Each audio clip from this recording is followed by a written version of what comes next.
Welcome to AJL media. నేను మీ లక్ష్మణ్. ఈరోజు మనం బీఆర్ఎస్ సీనియర్ నాయకులైనటువంటి నాగరతోటి వెంకటరాములు గారితో ఉన్నాం.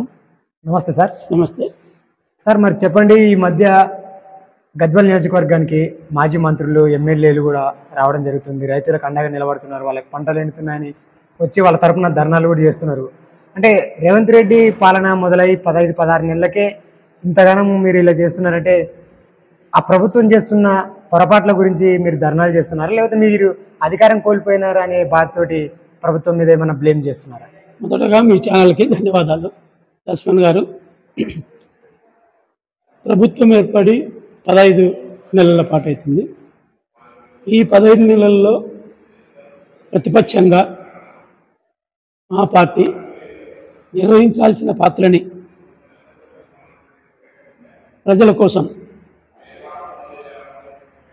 పాలకవర్గంలో ఉన్న ప్రతిపక్షంలో ఉన్న మేము ప్రజల కోసమే పనిచేస్తాం కాబట్టి గతంలో మేము ప్రభుత్వంలో ఉన్నప్పుడు ఎక్కడో మూలగోడిన తెలంగాణని దేశంలోనే అత్యంత వెనుకబడిన ప్రాంతంగా గుర్తింపబడిన తెలంగాణని పాలకపక్షంలో ఉండి దేశంలోనే అగ్రగామిగా కేసీఆర్ ప్రభుత్వం నిలిపిన సంగతి మనకందరికీ తెలుసు. గత పాలనలో చేసిన అభివృద్ధి పనులు కావచ్చు, సంక్షేమ పథకాలు కావచ్చు, ఇతరత్ర రైతుల్ని మేము హక్కున చేర్చుకున్న విషయం కావచ్చు, ఐటీ పరంగా తెలంగాణలో వచ్చిన అత్యంత గణనీయమైన అభివృద్ధి కావచ్చు, వెనుకబడిన ప్రాంతము దేశంలోనే మొదటి నంబర్ 1 స్థానానికి ఈ 10 ఏళ్ల కాలంలో చేరుకున్నది. ఈ 10 ఏళ్ల కాలంలో జరిగిన అభివృద్ధి సూచిక, ఐటీ పెరుగుదల కావచ్చు, రైతాంగము అభివృద్ధి కావచ్చు, వ్యవసాయ ఉత్పత్తి, ప్రజల అవసరాలు కావచ్చు, గణనంగా తీరినాయి. తెలంగాణ అభివృద్ధి దశలో ప్రయాణం చేస్తున్న సంగతి తెలుసు. అయితే 10 సంవత్సరాల పాటు ఏ పార్టీ అయినా కొంత 10 సంవత్సరాలు చేసిన ఎంత అభివృద్ధి చేసినా ఎక్కడన్నా ప్రజలకున్న ఏదైతే అసౌకర్యం అనుకోను, లేకుంటే ఇతరత్ర కొత్తదనాన్ని చూసే ఒక మనిషిలో ఉన్న నేచర్ కావచ్చు, ఈ 10 ఏళ్ళ అంటే ఇంకెవరైనా వస్తే ఇంకా బాగా చేస్తారేమనే ఆ కారణం కావచ్చు, మరి మమ్మల్ని పాలకపక్షం నుండి ప్రతిపక్షంలో కూర్చోబెట్టడం జరిగింది. అయితే మేము పాలకపక్షంలో ఉన్నప్పుడు ఇదే కాంగ్రెస్ పార్టీ, ముఖ్యంగా రేవంత్ రెడ్డి గారు, లేకుంటే కాంగ్రెస్ పార్టీ ప్రతినిధులు వాళ్ళు అధికారంలోకి రావడానికి ఎన్ని అబద్ధాలు చెప్పాలనో, ఎన్ని హామీలు ఇవ్వాలనో, ఎంతగా ప్రజల్ని మభ్యపెట్టాలనో, ఎన్ని చేయలేని పథకాలని ప్రజల ముందుంచి ఆపరేషన్ దుర్యోధనల కల సముద్రాన్ని తెస్తామంటే కూడా ప్రజలు నమ్మినారు. రేవంత్ రెడ్డి ఒకవేళ అబద్ధాలలో రేవంత్ రెడ్డిని మనం పోటీ పెడితే మొత్తం ప్రపంచ ఛాంపియన్ కాగలడు రేవంత్ రెడ్డి. ప్రపంచంలోనే బహుమతిని ఇవ్వచ్చు. 420 హామీలు, 6 గ్యారెంటీలు ప్రజలకిచ్చి అధికారంలోకి వచ్చినారు. వచ్చిన తెల్లారి నుంచే 400 హామీల్ని, 20 హామీల్ని తుంగలో దొక్కడం ప్రారంభించినారు. కనీసం వాళ్ళు ఇచ్చిన గ్యారెంటీ అంటే తప్పకుండా చేస్తామనే ఏవైతే 6 పథకాలు ఉన్నావో వీటిల్లో కూడా వాళ్ళు చేయలేకపోయినారు. ఏ ప్రభుత్వం కూడా చివరి 6 నెలల్లో, సంవత్సర కాలమో ప్రజల వ్యతిరేకతని ఎదుర్కొంటుంది. కానీ ఈ ప్రభుత్వము గెలిచిన 6 నెలల నుంచే రైతుల రుణమాఫీ ఉంటే, రైతుల 2 లక్షల రుణమాఫీ చేస్తామన్నారు. ఎంత ఉన్నా చేస్తామన్నారు, అది వేరే విషయం. కనీసం 2 లక్షల వరకు చేస్తామన్నారు. రుణమాఫీ చేయలేదు. అక్కడ రుణమాఫీ నుంచి రైతుకు రైతు బంధు ఇవ్వాల్సిన వీళ్ళు ఇవ్వలేకపోయినారు. అనేక గ్యారంటీలని వాళ్ళు అమలు చేయలేదు. కాబట్టి ప్రభుత్వానికి 6 నెలల నుంటే ప్రజా వ్యతిరేకత మొదలైంది. మరి ఇందులో మేము ఏదో కక్కుర్తితోనో, లేకుంటే కచ్చతోనో, లేకుంటే ఏదో వాళ్ళని బ్లేమ్ లేపాలనో కాదు. ప్రధాన ప్రతిపక్షంగా మా పాత్రని మేము నిర్వహిస్తున్నాం.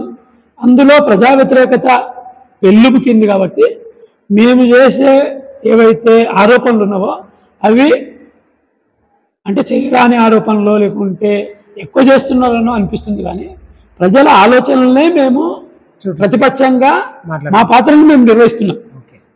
ఇవాళ ప్రజా వ్యతిరేకతని కూడగట్టుకున్నది మా వలన కాదు, వాళ్ళ పరిపాలన చేతగానితనం వల్ల వాళ్ళు కూడగట్టుకుంటున్నారు తప్ప అందులో మా తప్పేం లేదు. కాబట్టి ప్రధాన ప్రతిపక్షంగా మేము చేయాల్సిన మా ఎమ్మెల్యేలు కావచ్చు, మా మంత్రులు కావచ్చు, లేకుంటే కేటీఆర్, కేసీఆర్, హరీష్ రావు, కవిత, లేకుంటే మా పార్టీలకు ఉన్న మాజీ మంత్రులు, మాజీ ఎమ్మెల్యేలు విస్తృతంగా ప్రజల్లోకి వెళ్తున్నారు. అప్పుడు గతంలో పాలకపక్షంగా ఉన్నప్పుడు ఎట్లయితే ప్రజల్లో పోతున్నారో అదే తిరిగా ఇప్పుడు గెలిచిన వాళ్ళు ప్రతిపక్షంలో ఉన్న మేము ప్రజల్లోకి వెళ్తున్నాం.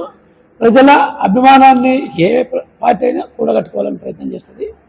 దానికి వాళ్ళ వ్యతిరేకత తోడవుతున్నది. కాబట్టి ఈరోజు ఇప్పుడు ఎన్నికలు జరిగితే కూడా 88 సీట్లు వస్తామని వాళ్ళ రాహుల్ గాంధీ చేపించిన సర్వేలో బయటపడింది. మేము కాదు చేసుకున్నది, వాళ్ళ సర్వేనే. వాళ్ళు ఎన్నోసార్లు ఇంటర్నల్ సర్వేలు చేయించుకున్నారు. అందులో టీఆర్ఎస్ ఇప్పటికిప్పుడు ఎన్నికలు జరిగితే టీఆర్ఎస్ వస్తుందని చెప్పి మరి ప్రజల్లో బలంగా నాటుకొని పోయింది. ప్రజల్లో ఆ వాయిస్ వెళ్ళిపోయింది. ఇప్పుడు రేవంత్ రెడ్డి ఏం చేసినా ఆ వాయిస్ని అరికట్టలేడు. రేవంత్ రెడ్డి సర్కారు ఏదైతే ఉందో, రేవంత్ రెడ్డి ఆ మంత్రివర్గము కాంగ్రెస్ పార్టీని తెలంగాణలో నామరూపాలు లేకుండా చేస్తున్నది మేం కాదు, వాళ్ళంతకు వాళ్ళే చేసుకుంటున్నారు. దానికి ప్రజలు వాళ్ళ వ్యతిరేకతని బహిరంగంగానే చాటుకుంటున్న విషయం మీకు అందరికీ తెలుసు. కాబట్టి ప్రతిపక్షంగా మా పాత్రను మేము నిర్వహిస్తున్నాం, అంతేగాని ఇది ఖచ్చితంగా కూడుకున్న వ్యవహారం కాదు. మా పాత్రను మేము ప్రధాన ప్రతిపక్ష పాత్రను పోషిస్తున్నాం. అయితే ఇప్పుడు గద్వాల్ నియోజకవర్గంలో గతంలో గెలిచినటువంటి బండ్ల కృష్ణమోహన్ గారు ఇప్పుడు కాంగ్రెస్ అంటున్నారు, బీఆర్ఎస్ అంటున్నారు. ఇదంతా కొంచెం గ్యాంబ్లింగ్లా అంటే ఏది అర్థం కాకుండా ఉంది. కాబట్టి ప్రస్తుతం బీఆర్ఎస్ తరఫున ఫలానా వ్యక్తి నాయకుడిగా ఉన్నాడు, ఆయన వెనకాల అందరు పోవాలనేది ఒక కన్ఫ్యూజన్, ఎవరున్నారనే ఒక డైలామాలో ఉన్నారు. సో మీరు గతంలో 2004లో కూడా ఎమ్మెల్యేగా పోటీ చేయడం జరిగింది. అంటే పొత్తు ధర్మాన్ని పాటించని కొంతమంది మీకు వెన్నుపోటు పొడిచి మీ విజయాన్ని అడ్డుకున్నారు. సో ఇక్కడ నుంచి అయినా మీ బీసీలంతా ఏకమై మంచి ఒక బీసీ నాయకుని ద్వారా మళ్ళీ బీఆర్ఎస్ పార్టీని నిలబెట్టి కేసీఆర్ గారిని అధికారంలోకి తీసుకురావడానికి ఏమైనా ట్రై చేస్తారా? మొత్తం ఉమ్మడి మహబూబ్నగర్ జిల్లాల 14 సీట్లలో నడిగడ్డ మాత్రమే టీఆర్ఎస్ గెలిచింది. అవును, 2. గద్వాల నియోజకవర్గంలో గెలిచిన ఎమ్మెల్యే బండ్ల కృష్ణమోహన్ రెడ్డి 6 నెలలు కూడా ప్రతిపక్షంలో ఉండకుండా పాలకపక్షం వైపు మొగ్గు చూపినాడు. అవి ఆయన వ్యక్తిగత కారణం కావచ్చు. మేమనుకుంటున్నాం వ్యక్తిగత స్వార్థం కోసం, వ్యక్తిగత ప్రయోజనాల కోసం, కాంట్రాక్ట్ల కోసం, లేకుంటే ఇతరత్ర తన ప్రయోజనాలను నెరవేర్చుకోవడానికి బీఆర్ఎస్ పార్టీని ఎంతో నమ్మకంతో బీఆర్ఎస్ పార్టీ ఆయనకి టికెట్ ఇచ్చింది, అన్ని విధాల సహాయంగా ఉంది, గెలిపించుకోవడానికి శతవిధాల ప్రయత్నం చేసింది, ఆర్థికంగా సహాయపడంగా ఉంది. మీరంతా సీనియర్లు కూడా గతంలో అందరం కష్టపడి ఆయనను గెలిపించుకోవడం జరిగింది. మరి ఒక కాంగ్రెస్ గాలి బలంగా వీస్తున్నా కూడా ఇక్కడ టీఆర్ఎస్ గెలిచిందంటే ఇక్కడున్న నాయకులు కానీ, ఇక్కడున్న కార్యకర్తలు కానీ, ఇక్కడున్న శ్రేణులు కానీ టీఆర్ఎస్ పార్టీ అంత బలంగా ఆయన కోసం పనిచేసింది కాబట్టి గెలిచినాడు. గెలిచిన 6 నెలలకే టీఆర్ఎస్ పార్టీని వదిలిపెట్టి సాక్షాత్తు ముఖ్యమంత్రి ఆధ్వర్యంలో కాంగ్రెస్ పార్టీలో చేరినాడు, ఆ కండువా కప్పుకున్నాడు. కానీ ఇది టెక్నికల్గా ఇబ్బంది అవుతుందని చెప్పి ఆయన ఈరోజు రకరకాల డ్రామాలు ప్రే చేస్తున్నాడు. ఆయన నేను కాంగ్రెస్ పార్టీలో చేరలేదని, ఇంకా టీఆర్ఎస్లోనే ఉన్నాను, కావాలంటే నా ట్విట్టర్ చూడండి, లేకుంటే నన్ను బ్లాక్మెయిల్ చేస్తున్నారు, లేకుంటే నా ఫోటోలను వాడుకుంటున్నారు. సరే, నీ ఫోటోల్ని వాడుకుంటున్నారని నీకు నువ్వే పోలీస్ స్టేషన్లో పోయి కేసు పెట్టినావు. ఇది ఎన్ని రోజుల కింద పెట్టినావు? గత నెలలో చేసినావు, ఫిబ్రవరి. మరి నువ్వు 8 రోజులు అవుతుంది. ఈ ఫోటోలు ఈ రోజు కాదు కదా, ఆ రోజు నుంచి కూడా ఎమ్మెల్యే ఫోటోలు వేస్తున్నారు, కాంగ్రెస్ వాళ్ళు ఫోటోలు వేస్తున్నారు. మీ దగ్గర విభజన జరిగింది, కాంగ్రెస్ పార్టీలో 2 చీలికలు వచ్చినాయి. ఓడిపోయిన సరితమ్మ మిమ్మల్ని పార్టీలో చేరకుండా వ్యతిరేకించింది. వ్యతిరేకించినప్పుడు కూడా మీరు మాట్లాడినారు, ప్రజల కోసమే పోతున్నా, నేను ముఖ్యంగా కార్యకర్తల కోసం పోతున్నా, గద్వాల నియోజకవర్గ అభివృద్ధి కోసం పోతున్నా, రేలంపాడు రిజర్వాయర్ కోసం పోతున్నా, గట్టు ఎత్తిపోతల పథకం కోసం పోతున్నా, ఈ తాలూకా అభివృద్ధి చెందాలంటే నేను అధికార పార్టీలో ఉండాల్సిందే అని చెప్పి నీవు అంతర్గతంగా నీ క్యాడర్తో, నీ నాయకులతో, లేకుంటే బహిరంగంగా కూడా అనేక ప్రకటనలు చేసి పోయినావు. మరి ఇంత బహిరంగంగా పోయిన నీవు ఈరోజు నన్ను మార్ఫింగ్ చేసినారు నా ఫోటోల్ని అని అంటున్నావు. సరే, ఈ ప్రకటన చేసిన తర్వాత నిన్న మొన్న నీ కొడుకు సాయి సాకేత్ రెడ్డి బర్త్డే అయింది. సాక్షాత్తు ఆ బర్త్డే ఫ్లెక్సీల్లో కూడా ముఖ్యమంత్రి ఫోటోలు వేసుకున్నారు. దానికి ఎవరు మార్ఫింగ్ చేసినారు? ఏ రకంగా మార్ఫింగ్ చేసినారు? ప్రజాస్వామ్యంలో నీవు బహిరంగంగా చెప్పుకోబోయి పార్టీ డిసిపోయినావు, అదే విషయం చెప్పు, నేను ప్రజల కోసం పోతున్నా, లేకుంటే నాయకుల కోసం పోతున్నా, ఏంటి కోసమో పోతున్నా చెప్పు. నీకు ఆ ధైర్యం, గుండె ధైర్యం ఉండాలి తప్ప ఇట్లా టెక్నికల్గా ఒక రకంగా, టెక్నికల్ లేకుండా ఒక రకంగా అటు సరితమ్మని నాశనం చేయడానికి, కాంగ్రెస్ పార్టీని నాశనం చేయడానికి పోతున్నావు. మళ్ళీ అదే సమయంలో బీఆర్ఎస్ పార్టీని కూడా ఇంకొక నాయకత్వము, ఏబీసీ కూడా నాయకత్వం రాకుండా ఒక డైలమాలో ఉంచి బీఆర్ఎస్ పార్టీని నాశనం చేస్తున్నావు, అటు కాంగ్రెస్ పార్టీని నాశనం చేస్తున్నావు. మొత్తం మీద 2 పార్టీలను నాశనం చేసి భవిష్యత్తులో నీవు ఇంకేదో ఈ 2 పార్టీల కాకుండా ఇంకేదో ఆశిస్తూ ఈ 2 పార్టీలను నాశనం చేస్తున్నావని మాకు అనిపిస్తున్నది. మరి టీఆర్ఎస్ పార్టీగా మేము ఆయన పోయిన తర్వాత కూడా బలంగానే ఇక్కడ బీసీ నాయకత్వం ఉంది. అనేక ఉద్యమాలు చేసినాం, అనేక పోరాటాలు చేసినాం, అనేక మీటింగ్లు పెట్టినాము. 100 మంది ఏ సర్పంచ్ కూడా నిన్ను అనుసరించలేదు బహిరంగంగా, ఏ ఎంపీటీసీ నిన్ను అనుసరించలేదు, లేకుంటే ఏ జెడ్పీటీసీ నిన్ను అనుసరించలేదు, ఏ జిల్లా పరిషత్ చైర్మన్ మెంబర్స్ కూడా, ఎంపీపీలు కూడా పోలేదు. పోయినా కూడా నీ ఎమ్మడి వచ్చిండొచ్చు, కానీ బహిరంగంగా మేము కాంగ్రెస్ పార్టీలోకి పోయినామని ఏ ప్రజాప్రతినిధి అనుసరించలేకపోయినాడు. నువ్వు మాత్రమే పోయినావు, నువ్వు మాత్రమే జరిగినావు, ఇంకెవరిని తొలకపోలేదు. అంటే నేను ఎటు పోతే ఈ నియోజకవర్గం అటు రావాలా, నేను హైదరాబాద్లో జెండా ఎత్తితే హైదరాబాద్లో ఇక్కడ జెండా ఎత్తాను, నేను హైదరాబాద్లో జెండా దింపితే ఇక్కడ జెండా దింపాలని గతంలో నువ్వు అన్న మాటల్ని నిజం చేసుకోవడానికి, ప్రజల్ని మభ్యపెట్టుకోవడానికి, ప్రజల్ని ఒక కన్ఫ్యూజన్లో ఉంచడానికి చేస్తున్నా ఏదైతే నువ్వు చేస్తున్న ఎత్తుగడ ఉందో, ఈ ఎత్తుగడని ప్రజలు గమనించినారు. గ్రామాల్లో రచ్చబండల దగ్గర, గ్రామాల్లో ఉన్న హోటళ్ళ దగ్గర, పశువులు కాసే కాడ, గొర్రెలు కాసే కాడ, 10 మంది కూలి చేసే కాడ, 10 మంది ఎక్కడ కలిస్తే అక్కడ నిన్ను చీదరించుకునే పరిస్థితిని నీకు నీవే తెచ్చుకున్నావు. ఈరోజు ఒక ప్రజాస్వామికబద్ధమైన వాతావరణంలో ఉండాల్సిన నీవు ధైర్యవంతులు లేక బలహీనునిగా ప్రజల ముందు నిలబడినావు. అంటే 2 గాక ఉన్నోళ్ళు ఉంటారు, వాళ్ళ లెక్కలు ఆట ఆడుతున్నాను. ఇంత సెకండ్ పాత్రని పోషించడం అనేది అది ఏ రకంగా నువ్వు అనుకున్న లక్ష్యము నెరవేరదు. ప్రభుత్వం నుండి ఎటువంటి లబ్ధి పొందలేవు, ప్రభుత్వం నుండి ఏమీ చేర్చుకోలేవు. నువ్వు ఏమి చేర్చుకోలేనప్పుడు ప్రజలకి ఏం చేయలేవు. ఇక్కడ ప్రజలకి ఏమి చేయలేని ఏదైతే నీ పరిస్థితి అగమ్య గోచరమైన విపత్కర అనిశ్చిత రాజకీయ నీకు నువ్వే సృష్టించుకొని, నీకు నువ్వే కప్పుకొని, నీకు నువ్వే నశించిపోతున్నావు తప్ప ఇది ఎవరు చేసిందే కాదు. ఇవాళ కృష్ణమోహన్ రెడ్డి ఎమ్మెల్యే అనే వ్యక్తి మామూలుగా ప్రజల్లో ఇంత ఘోరాతి ఘోరంగా విఫలం చెందడము మరి చాలా దారుణమైన విషయము. నాకు తెలిసి కృష్ణమోహన్ రెడ్డి గతంలో చాలా బలవంతుడు, క్యాడర్ కలిగినోడు, ధైర్యవంతుడు, అని ఏమైనా చేయగలిగినాడనే ఒక ఇది ఉండే. దాన్ని సర్వస్వం కోల్పోయి సులాభేచ్ఛ కోసం, స్వార్థం కోసం నువ్వెంతకైనా దిగజారగలవని నిరూపించుకున్నావు. నీకు ఆత్మహత్య సదృశ్యం ఇది. నువ్వు ఆత్మహత్య చేసుకున్న దానికంటే ఎక్కువ నువ్వు భవిష్యత్తులో ఏమైనా కూడా నీకు ఆత్మహత్య ఆల్రెడీ నీ ముందర వచ్చేసింది. ఇక నువ్వు ఆత్మహత్య సదృశ్యాన్ని, ఆ చిత్రాన్ని నువ్వే చిత్రీకరించుకున్నావు. దానికి ఎవరేం చేయలేరు. గద్వాల ప్రజలంతా చైతన్యవంతమైన ప్రజలు ఇక్కడ ఉన్నారు. నువ్వు చేసే ప్రతి అడుగుని గమనిస్తుంటారు, నీ మాట్లాడే మాటని గమనిస్తుంటారు, నువ్వు చేసే ప్రతి చర్యని గమనిస్తుంటారు. కాబట్టి ఏ రకంగా కూడా ప్రజల్ని మెప్పు పొందించలేకపోయినావు, గద్వాల తాలూకాని అభివృద్ధి చేయలేకపోయినావు. నీకు నీవుగా ఇది సృష్టించుకున్నావు. దీనివల్ల టీఆర్ఎస్ పార్టీ మళ్ళీ ఇక్కడ బలపడింది. నెక్స్ట్ టీఆర్ఎస్ పార్టీ వస్తుందనే వాతావరణం ప్రజల్లో ఉంది. అన్న ఎన్నికలు రాని దగ్గర రాని ఈసారి టీఆర్ఎస్కి ఓటేస్తామని ప్రతి ముసలి నుండి, ప్రతి అవ్వ నుండి, ప్రతి రైతు నుంచి ఈరోజు సకల జనులు మళ్ళీ టీఆర్ఎస్ని ఆహ్వానిస్తున్నారంటే నీవు, నీతో పాటు కాంగ్రెస్ ప్రభుత్వము, రేవంత్ రెడ్డి చేస్తున్న ఏవైతే హామీలు ఉన్నావో అవి ఘోరంగా విఫలం చెందడమే దీనికి కారణం.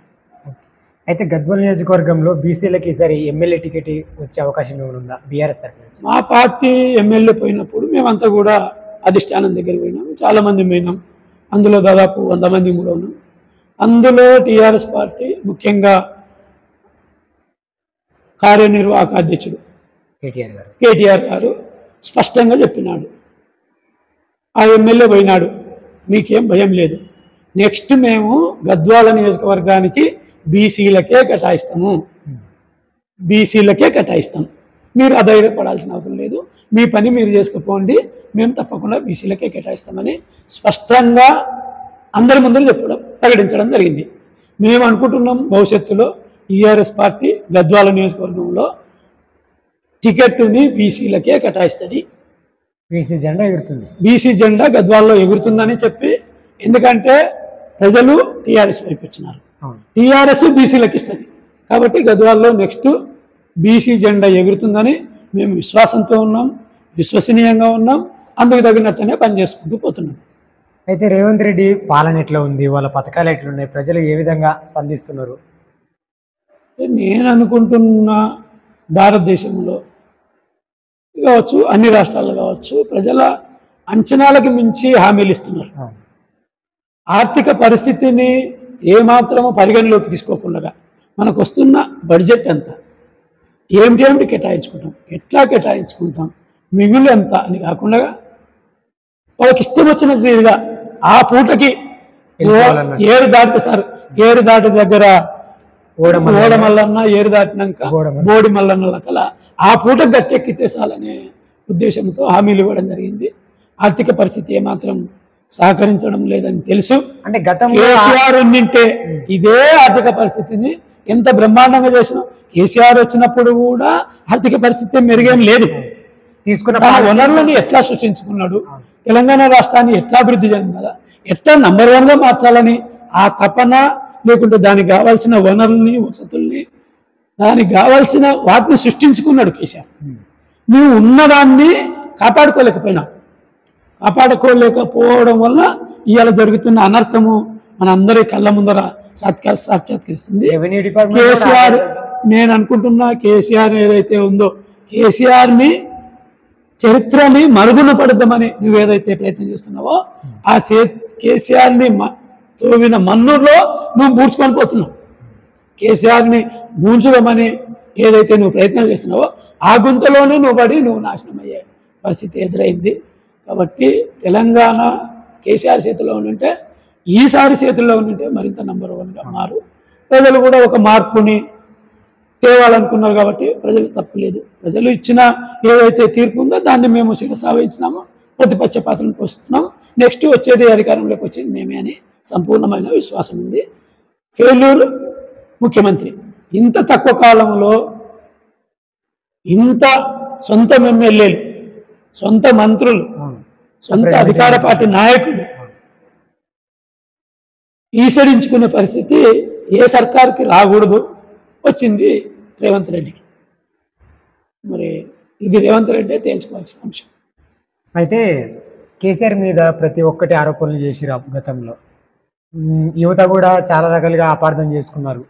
అంటే క్వశ్చన్ పేపర్ లీక్స్ కానీ, తర్వాత వివిధ రకాల ఉద్యోగాల విషయాల్లో కానీ, చాలా రకాల్లో కూడా అంటే రాజకీయాల మీద అవగాహన లేకనో ఏదో కానీ చాలా వరకు కేసీఆర్ని దూరం పెట్టాల్సి వచ్చింది. మరి ఇప్పుడున్నటువంటి రేవంత్ రెడ్డి సర్కారు సమయంలో కూడా మొన్న మ్యాథ్స్ పేపరు లీక్ అయింది, హిందీ పేపర్ లీక్ అయింది, ఇట్లా లీకేజీలు జరుగుతూనే ఉన్నాయి. ఉద్యోగాలు కూడా 2 లక్షలు ఇస్తామని చెప్పి కూడా 50,000కే పరిమితం చేసిండు, ఇట్లా చాలా రకాలుగా మాట తప్పుతూ వచ్చిండు, అబద్ధాలు చెప్పుకుంటూ వచ్చినా దీన్ని యువత నుంచి మీరు ఏమనుకుంటున్నారు? యువత ఎందుకంటే తెలంగాణ ఉద్యమం జరిగినది 3 అంటే 3 డిమాండ్లతో: నీళ్లు, నిధులు, నియామకాలు. నీళ్ళు వచ్చినాయి, నిధులు వచ్చినాయి, నియామకాలు సరిగా జరగలేదనేది. కానీ మా ప్రభుత్వ హయాంలో అనేక అప్పటికే ఉన్న ఉద్యోగస్తులు, అవుట్సోర్సింగ్స్ కావచ్చు, ఇతరత్ర ఉన్న ఉద్యోగాల్ని వీటిని సరిచేయడానికి కొంత టైం పట్టింది మాకు. చివరి నిమిషంలో మేము వేసిన ఉద్యోగాలు ఏవైతే ఉన్నావో అవే ఉద్యోగాల్ని నియామక పత్రాలు, మేమిచ్చిన ఉద్యోగాల్ని నియామక పత్రాలు జారీ చేసి అవి నేనే ఇచ్చినానని రేవంత్ రెడ్డి చెప్పుకుంటున్నాడు. ఇది వాస్తవం. యువత ఇంకేదో ఈ ప్రభుత్వం వస్తే మాకు ఉద్యోగాలు కల్పిస్తుందని అనుకున్నది. కానీ ప్రతి ప్రభుత్వము కూడా సంపూర్ణంగా ఉద్యోగాలు ఇవ్వలేని పరిస్థితి మొత్తం ఎక్కడైనా ఉంటుంది. యువత చాలామంది చదువుకున్నారు. మేము కొంత నిర్మోహమాటంగా మాట్లాడితే, నిజాయితీగా మాట్లాడుకుంటే, కొంత నిరుద్యోగ యువత మీద మేము శ్రద్ధ పెట్టేదంటే ఆ నిరుద్యోగ యువత మీద శ్రద్ధ పెట్టలేదు అనేది వాస్తవం. ఈ వాస్తవాన్ని మేము కూడా గ్రహించినాము. నిరుద్యోగ యువతని పట్టించుకుంటే మేము ఓడిపోయింది 1.5, ఓన్లీ 1.5% ఓడిపోయింది. అది కూడా బీఎస్పీ 1.5. ఒకవేళ బీఎస్పీ లాంటిది మాకు తోడైతే అధికారంలోకి వచ్చింది. చాలా తక్కువ ఓట్లలో మేము ఓడిపోయినాం కాబట్టి అది నిరుద్యోగ యువత మీద, ముఖ్యంగా మొనోపలి జరుగుతుందని, అంటే ఏకచక్రాధిపత్యం జరుగుతుందని కొంత ప్రజలు భావించడం వల్ల మా పథకాలని మేము సరిగ్గా చేసిన పనులని ప్రజల్లోకి విస్తృతంగా తీసుకోలేకపోయినాం. ఎందుకంటే మా అధినాయకత్వం కానుండి కింది వరకు ఇన్ని పనులు చేసినాం, ఇంత మేలు చేసినాం, నంబర్ 1 తెలంగాణగా మార్చినాం. వెనుకబడిన తెలంగాణని, ఎడ్డి తెలంగాణని నంబర్ 1గా మార్చినాం. ఐటీ రంగంలో పురోగతి సాధించినాం. ప్రపంచ స్థాయిలో హైదరాబాద్ని ఐటీ రంగంలో నిలిపినాం. కాబట్టి ఇంత చేసినాం కాబట్టి మాకు ఎదురు లేదు, మేము గెలుస్తాం, తప్పకుండా అధికారంలోకి వస్తామని అతి నమ్మకం మమ్మల్ని ముంచింది. కాబట్టి అతి నమ్మకం కాకుండా జాగ్రత్తతో నడిచేది ఉండే. మేము చేసిన కార్యక్రమాల్ని ఇంకా ప్రజల్లోకి విస్తృతంగా తీసుకెళ్ళలేకపోయినాం. ఆ పని ఇప్పుడు కొనసాగిస్తున్నాం. ఇప్పుడు మేము కొనసాగించాల్సిన అవసరం లేదు. గతంలో కేసీఆర్ పాలన చూస్తున్నారు, ఇప్పుడు రేవంత్ రెడ్డి పాలన చూస్తున్నారు. గతంలో ఏం జరిగింది, ఇప్పుడు ఏం జరుగుతున్నది. కాబట్టి మనకి ఈజీగా అర్థమైపోయింది గతంలో ఎక్క నాటకమా నడిచింది, ఇప్పుడేం నడుస్తుంది, ఇదంతా ఫెయిల్యూర్ నాటకం అనే అర్థమైపోయింది. కాబట్టి ఇప్పుడు మేము కొత్తగా చెప్పాల్సిన అవసరం లేదు. ఎప్పుడెప్పుడు ఓట్లు వస్తావా, ఎప్పుడు కేసీఆర్ని మళ్ళీ అధికారంలోకి తీసుకురావాలన్నా అనే ప్రజలు ఎదురు చూస్తున్న సందర్భం అయితే ఇప్పుడు కనపడుతున్నది.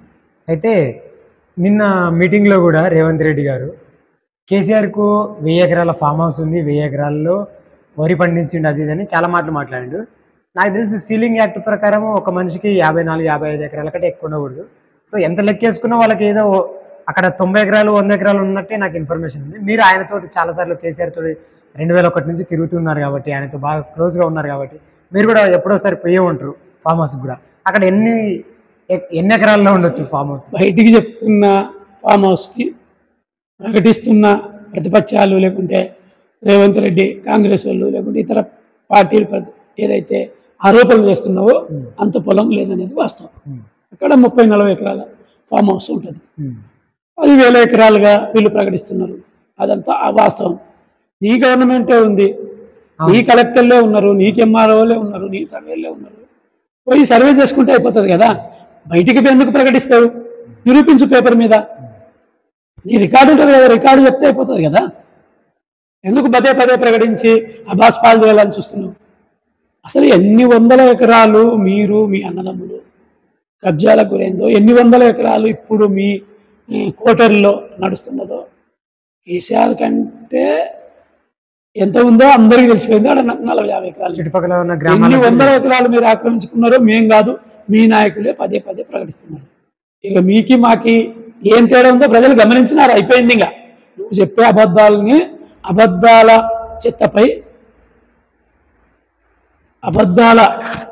ఏవైతే నిజాల నిప్పులపై అబద్ధాల చెత్త వేస్తే ఉంటుందా? అది ఉండదు, ఎప్పుడో సరే మండిపోవాల్సింది. నిజాల నిప్పుల మీద అబద్ధాల చెత్త ఎంత వేసినా అది కాలిపోతూనే ఉంటుంది, నిప్పులే మిగులుతాయి లాస్ట్కి. కాబట్టి నీ చెత్త ఇక ప్రజలు తీసుకునే అవకాశం లేదు. నిప్పులనే చూస్తున్నారు, నిప్పులు ఎట్లా వండాలనో చూస్తున్నారు, నిప్పులు ఎట్లా మండాలనో చూస్తున్నారు, ఆ నిప్పులు నెక్స్ట్ ఎట్లా అధికారంలోకి వస్తున్నారో ప్రజలు చూస్తున్నారు. కాబట్టి నిజాల నిప్పులపై అబద్ధాల చెత్త వేస్తే అది దాగదు, చరిత్రలో దాగని సత్యం అది. ముఖ్యంగా మేము తెలంగాణ ఉద్యమకారులం. తెలంగాణ ఉద్యమం కంటే ముందు కూడా పాలమూరు జిల్లా వలసలు, ఇక్కడ వలబోతలు, ఇక్కడ కరువు, ఇక్కడి పరిస్థితులు, ఇక్కడ ప్రజల దారుణమైన పరిస్థితులు, ఇక్కడ రైతాంగం పరిస్థితులు, బోర్లేసి ఎండిపోయిన పొలాలు, బోరు దుంకక ఏడుస్తున్న కన్నులు, రాత్రి పగులు బోర్లేసి కుటుంబాలే ఆత్మహత్యల పాలైన, కరెంటు లేక బోర్లేసి వలపోతల తెలంగాణని మేము చూసినాం. ఈ వలపోత తెలంగాణ పచ్చని తెలంగాణగా మార్చాలని తెలంగాణ ఉద్యమంలోకి వచ్చినాం. ఆ ఉద్యమంలో సుదీర్ఘమైన పోరాటం జరిగింది. కేసీఆర్ నాయకత్వంలో తెలంగాణని సాకారం కాదనుకున్న తెలంగాణ, రాదనుకున్న తెలంగాణ, సమైక్యాంధ్రుల ఒక గొప్ప లేకుంటే ఒక బలమైన సమైక్యాంధ్ర నాయకత్వం చేతి నుండి తెలంగాణ విముక్తి పొందుతుందని ఎవరికి నమ్మకం లేదు. ఆ పరిస్థితుల్లో తెలంగాణ ఉద్యమం స్టార్ట్ అయింది. అనేక ప్రజా సంఘాలు కావచ్చు, ఉద్యమ సంస్థలు కావచ్చు, ఇతరత్ర అనేక సంస్థలు తెలంగాణ కోసం పనిచేసినాయి. అందులో ప్రధాన భూమిక టీఆర్ఎస్ పోషించింది. తెలంగాణ సాకారమైంది. తెలంగాణ సాకారం అయిన తెలంగాణ యువతకి 170 మంది వ్యవసాయం మీద ఆధారపడతారు. ఆ వ్యవసాయం బాగుంటే యువత కూడా బాగుంటుందని మా నమ్మకం. ఆ వ్యవసాయం బాగుంటే చదివించుకోగలుగుతారు. ఆ వ్యవసాయం బాగుంటే వాళ్ళు మంచి చదువులే చదివించుకోగలుగుతారు, లేకుంటే వాళ్ళ పిల్లల్ని మంచిగానే పోషించుకోగలుగుతారు, పోటీ పడి చదివించుకోగలరు. కాబట్టి మొదట ఆ వ్యవసాయాన్ని, ఆ నీటి వనరుల్ని సమకూర్చాలని చెప్పి తెలంగాణ పల్లెలకి నీళ్ళు ఇవ్వడం జరిగింది. ఇది వాస్తవం. తర్వాత నీళ్ళండి, కనీసం బుక్కెడు నీళ్ళు లేక, తాగనీకి నీళ్ళు లేక, ఎండాకాలం వస్తే చాలు బిందెలు పట్టుకొని రోడ్ల మీదకి వచ్చిన తెలంగాణ, ఏ ఇంటి ఆడబిడ్డ బిందె పట్టుకొని పరాయింటి ఇవ్వకుండా ఇంటి ముందరనే కుళాయి నీళ్లు పట్టుకొని తీసుకునే పరిస్థితిని మొత్తం దేశంలో ఏ రాష్ట్రంలో ఇప్పటి వరకు ఏ రాష్ట్రంలో ఏ ప్రభుత్వము ఇంటింటి కుళాయి ఇవ్వలేదు. ఇప్పటి వరకు ఒక తెలంగాణ మాత్రమే ఇచ్చింది. సక్సెస్ఫుల్గా 10 సంవత్సరాలు నడిపించింది. 24 గంటల కరెంట్ దేశంలో ఏ రాష్ట్రం ఇవ్వలేదు, మనం ఇచ్చినాం.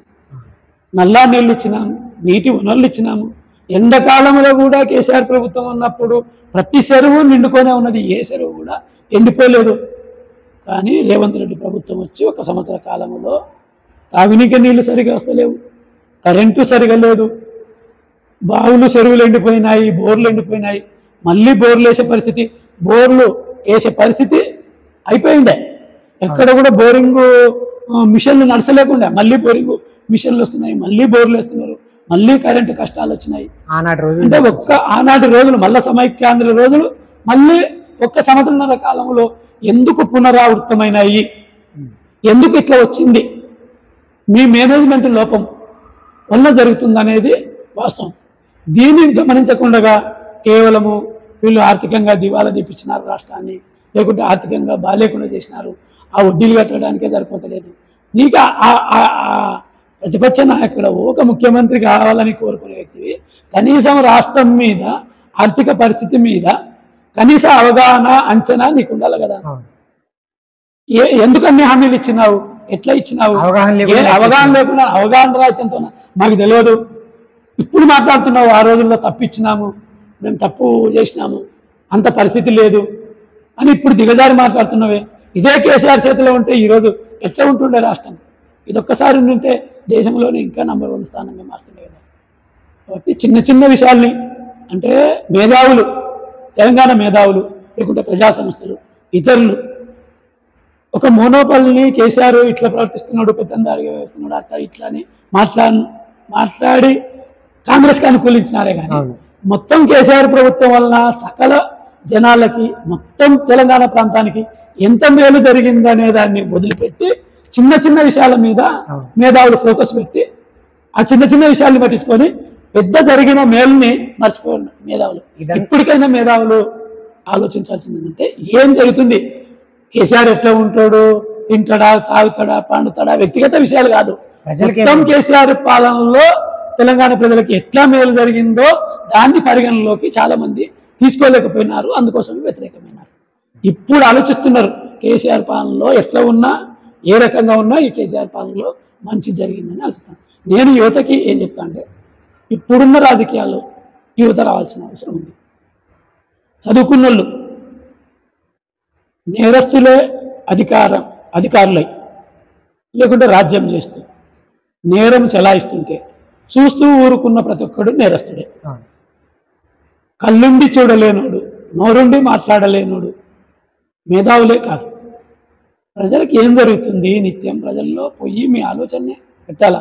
24 గంటలు నాకేమొస్తుందని కాకుండా సమాజానికి నేను ఎంత చేయగలుగుతున్నా, ఏం చేయగలను, ఎంత చేయగలను అని కొంచెమన్నా సామాజిక దృష్టి, అంబేద్కర్ ఆలోచన కానీ లేకుంటే మహనీయుల ఆలోచన కానీ, ఇది ఏప్రిల్ నెల వస్తుంది, మహనీయుల ఆలోచనల్ని మనం కొంత స్వీకరిస్తే యువత కొంత తన్నుకు తాను తీర్చిదిద్దుకుంటుంది, ఈ సమాజానికి ఉపయోగపడుతుంది.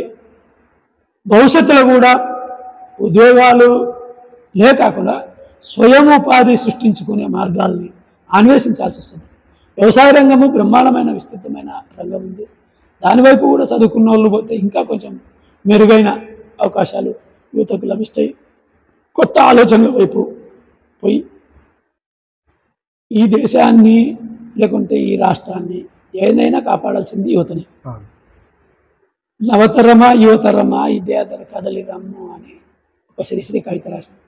మరి ఈ యువతరం కదలనంత వరకు ఎవరో వాళ్ళు చేస్తున్నారు వీళ్ళు చేస్తున్నారని వాట్సాప్లో రోజు ఒకటి వ్యతిరేకత పెట్టి మన కాలు కదలనప్పుడు సమాజంలో ఏం జరగదు.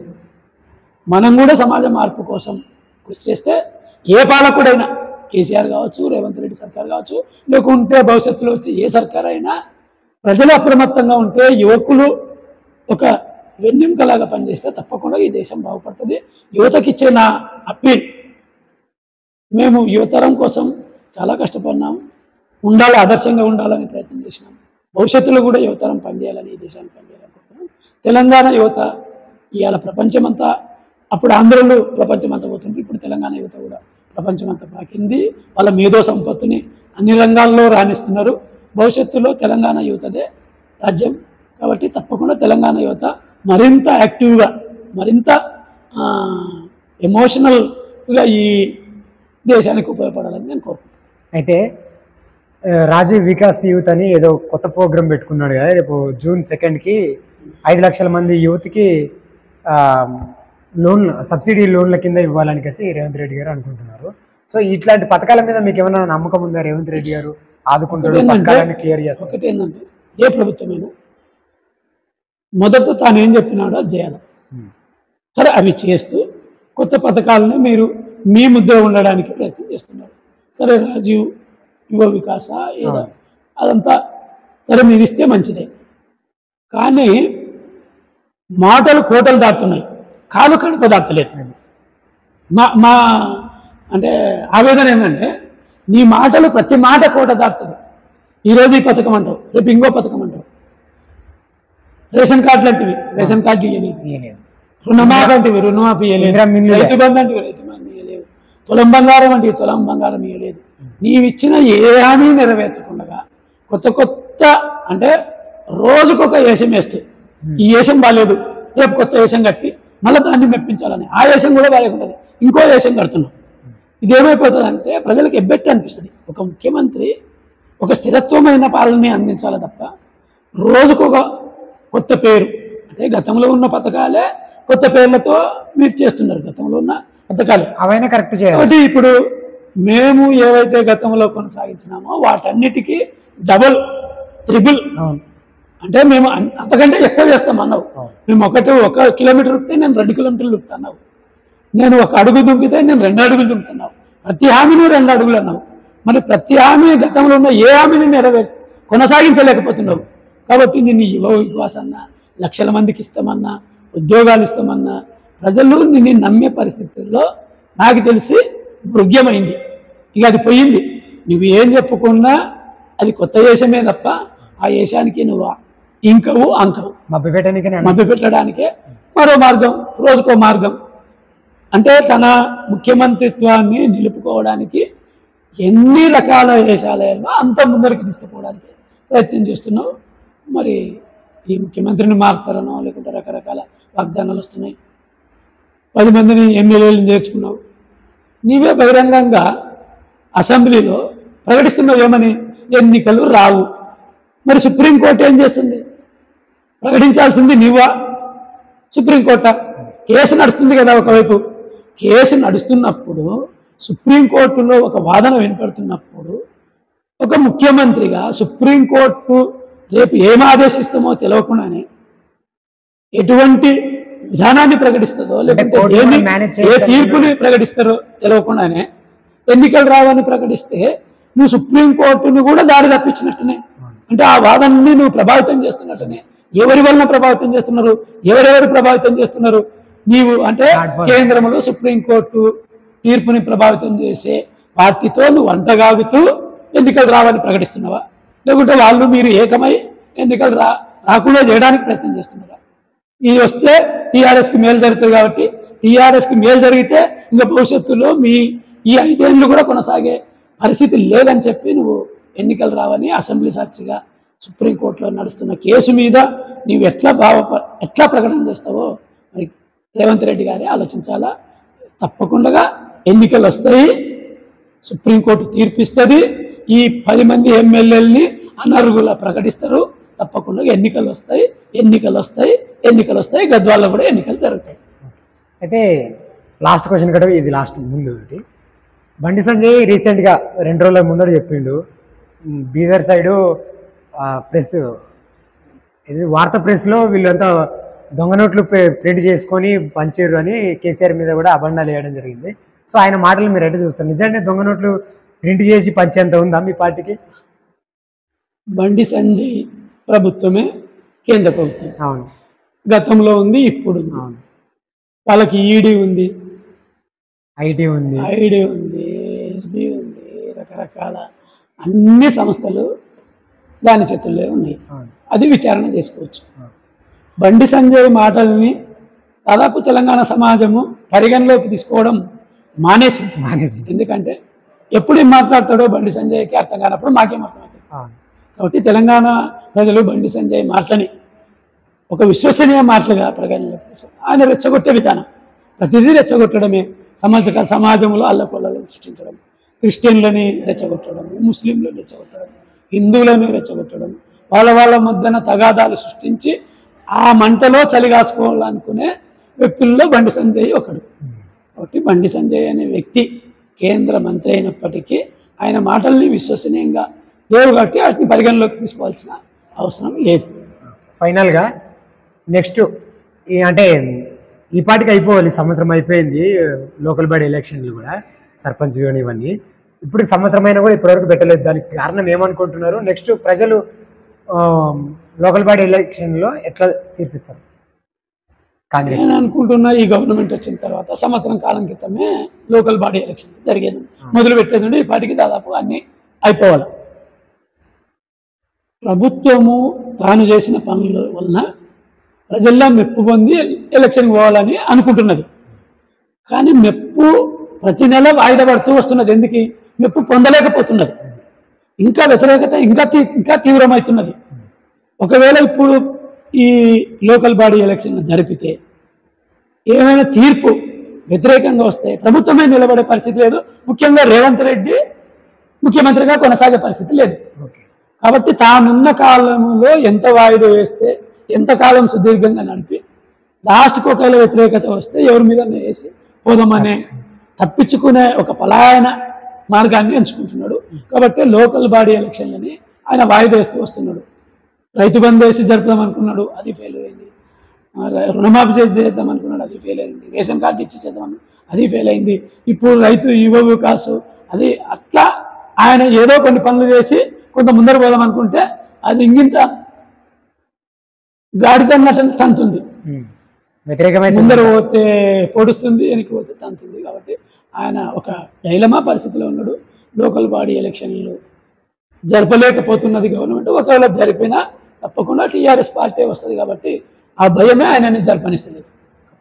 అయితే లాస్ట్గా ఇప్పుడు మన గద్వాల్ నియోజకవర్గానికి గద్వాల్ జిల్లాకి, జోగులాంబ గద్వాల్ జిల్లాకు ఇన్ఛార్జి లేరు బీఆర్ఎస్ పార్టీకి.